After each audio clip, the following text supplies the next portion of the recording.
Hi there and welcome back to the channel.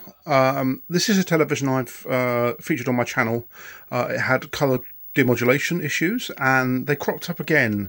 I was using it as part of my gaming rig and it basically went black and white again. So I went through the board again and I just found more and more solder joints that are bad. So yeah, I've put the TV back together again. This one is a KV-M1621U from about 1992. I did test the tube and that was absolutely fine. Still in good condition. It's got a couple of issues, like a bit of blue tack to hold the door up, but it's generally a nice little 16-inch set. Yeah, it's quite reasonable. Picture's pretty good. I've adjusted the screen voltage and the focus, got them pretty much bang on. It's not as vibrant as that old 1983 one. No matter how hard I try, it seems to be just a little bit dimmer, but the tube tested absolutely fine. So yeah, went through the board again and just found more and more cracked solder joints. So I really just went through, I already went through once before and I've just gone through again and done probably another 80 to 100 solder joints. Just gone again through them, and yeah, I've just now got it on test. It tends to do it when it's the TV's been on for a while.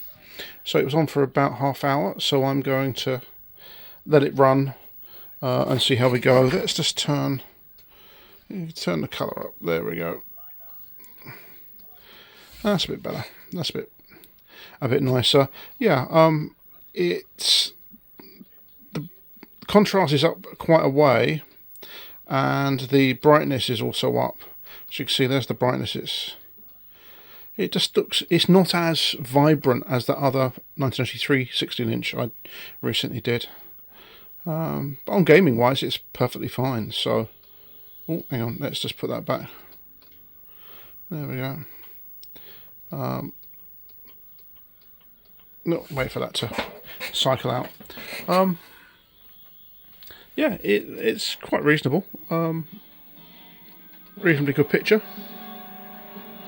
Sounds great. Remote control's good in it. It's got SCART on the back. Does PAL 60 as well.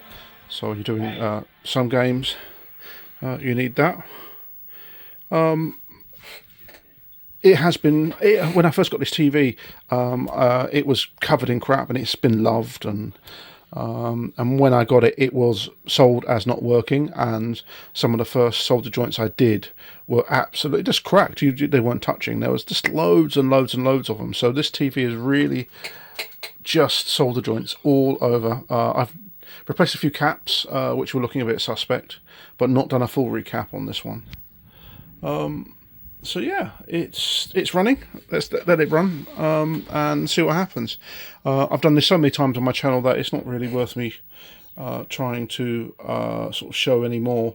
And also there's another video of this one as well. So yeah, I'm just running it and let's see whether it goes black and white. And when it goes black and white, it's not like it's just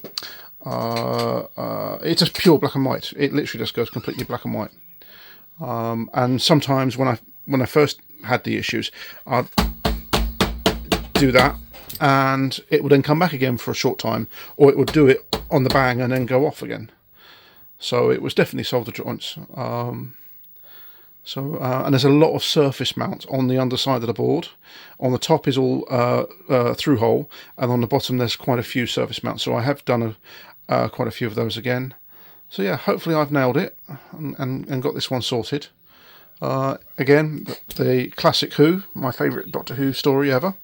Full stop. The Ark in Space is running.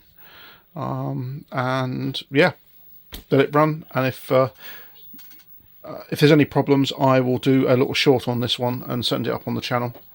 But otherwise, hopefully this will be back into service. It's been sat in my loft for quite some time because it failed at least 6 months ago. And went black and white again. So hopefully I've nailed it this time and take it from there. Thanks for watching. See you on the next video.